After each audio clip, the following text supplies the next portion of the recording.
Muito bem, nesse espaço do Economia e Desenvolvimento, Vilmar, estamos ganhando aqui a presença, né, do Marcos Ferreira. Que nos visita pela segunda vez. Satisfação, mais uma vez. Aliás, a visita aqui do Dr. Marcos tem um propósito mais focado, que é, nós estamos no dia 3, né, o programa inédito ainda dia 3 de novembro, e novembro é o mês azul, né? É o Novembro Azul, na verdade, é um movimento mundial. Ele surgiu como uma ação da sociedade civil, inicialmente na Austrália, né? Começou como Movember, né? O M de Movember vinha do mustache, né? Do bigode como símbolo masculino, para salientar as questões de saúde masculina. E depois evoluiu no resto do mundo como November, né? Blue November, né? E o Novembro Azul, no Brasil, foi uma das ações que o Instituto Nacional da Próstata criou, né? Ou trouxe, junto com a sua consecução, com a sua fundação, em 2007. E a partir daí, como um instituto pioneiro na sociedade civil das questões de advocacy em saúde do homem, passou a defender, principalmente no âmbito legislativo, que se criassem leis em defesa da saúde do homem. Em especial, por exemplo, nosso amigo vereador Brás, né, ex-vereador Brás, que agora deve concorrer a partir do ano que vem, criou a lei do PSA em Porto Alegre, né, fazendo com que todos os homens, a partir daquela lei, tivessem o direito de chegar num posto de saúde e pedir o exame de PSA, que é um exame de sangue básico para que se possa ver a possibilidade preventivamente, né, ou de forma de detecção precoce do câncer de próstata.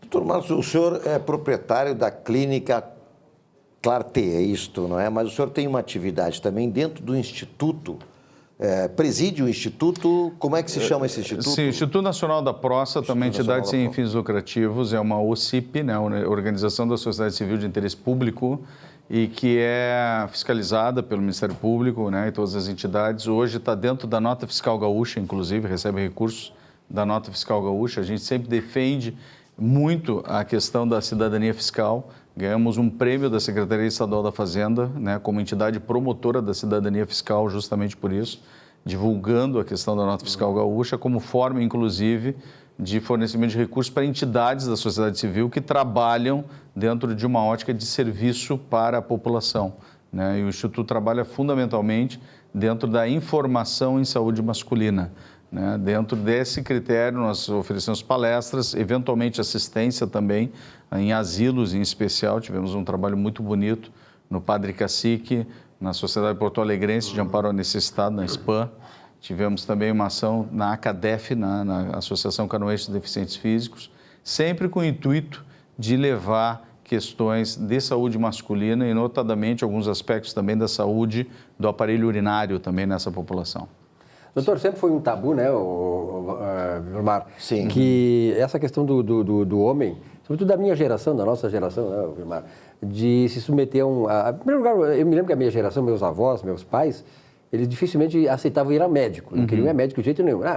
Deixavam as coisas sempre... Mas com relação à próstata, ao câncer de próstata, já há uma maior conscientização desta geração. Os mais velhos ainda têm muita resistência ou essa resistência já foi vencida? Na verdade, Silvio, assim, nós observamos ainda um preconceito muito grande na nossa sociedade em relação às questões de saúde masculina. Os homens têm dificuldade de lidar com essa questão, quando se fala, por exemplo, na questão do câncer de próstata ou da questão da disfunção erétil. E por que eu falo da questão da disfunção erétil? Porque a disfunção erétil, que é a dificuldade de obter uma ereção, né, a impotência, né, o fantasma da impotência, pode eventualmente ser um dos principais sintomas iniciais do câncer de próstata. Eu recebi recentemente um paciente de Pelotas, né, foi, em suma, uma pessoa da sociedade pelotense lá, inclusive gestor público, por muitos anos, e ele veio com a queixa de disfunção erétil, e que já tinha sido investigada por colegas também na região.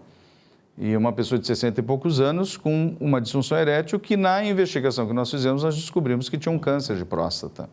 Já em estágio, iniciando um avanço para a área externa da próstata, né? Conseguimos operá-lo, resolver toda a questão, mas, em suma, um sujeito que, se não tivesse tido a manifestação da disfunção erétil, não chegaria até o urologista e não teria tido a chance do diagnóstico ainda precoce da doença, com possibilidade de tratamento curativo. Ainda na fase que pode ser curada. Exatamente, que a doença pode ser curada. E entendendo que o câncer de próstata tem 95% de chance de cura quando detectado em fase clinicamente localizada, que a gente chama, ou seja, dentro do tecido prostático, não já se estendendo para fora ou enviando metástases para fora. Doutor Marcos, o senhor falou na questão ali daquela lei que foi colocada pelo vereador, então, Luiz Braz, né, e foi aprovada, que é o exame do PSA. Esse exame substitui o exame de toque? Pois bem, é muito importante deixar isso claro para a população e a gente sempre bate nessa tecla, porque eu trabalhei 10 anos com pesquisa clínica no Hospital de Clínicas, no período da formação de mestrado e doutorado. E nós coordenávamos as quinzenas da próstata lá no Hospital de Clínicas. Nesse período, nós pudemos observar, ano após ano, de que cada 10 pacientes que nós detectávamos com câncer de próstata, 8, essa detecção era realizada através do exame de PSA. Mas em 2 de cada 10, nós detectávamos unicamente do exame de toque retal. Tem uma margem de risco de 20%. Exatamente, ou seja, o paciente vinha com o exame, inclusive, normal de PSA e era o exame de toque que fazia a detecção precoce da doença.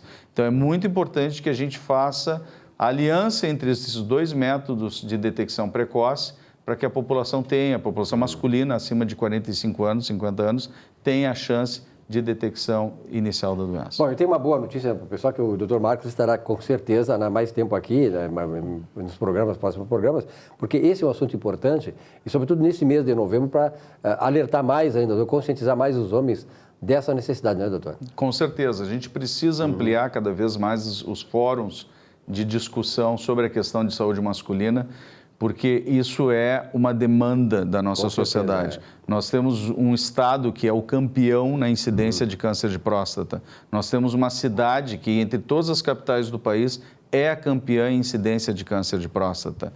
E nós detectamos hoje, sabidamente, tanto no Brasil quanto no mundo, em torno de 15% a 20% dos casos que deveriam ser detectados.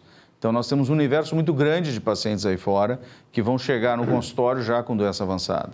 E o custo da doença avançada é muito alto. A sociedade que paga esse custo. Então, nós consideramos, em média, que custa de 50 a 100 vezes mais barato tratar o paciente na fase inicial da doença do que esse paciente chegar já na fase avançada e, além de todo o sofrimento que a família vai ter e o próprio paciente, né, numa doença em fase avançada, o custo para a sociedade é muito mais alto. É uma questão de reversibilidade muitas vezes, né? Exatamente. Então, nós vamos tratar um paciente que nós não vamos poder obter a cura da doença, e sim simplesmente maneiras de aliviar o sofrimento e tentar aumentar um pouquinho a sobrevida. É uma questão, sobretudo, de vida, mas também questão econômica. Doutor, muito obrigado pela sua presença aqui. Por favor. E até o próximo programa. É uma satisfação nossa, Silvio, mais uma vez, com o amigo Vilmar Gorvinati, contigo, Silvio, poder trazer um pouco mais de informações sobre as questões de saúde masculina.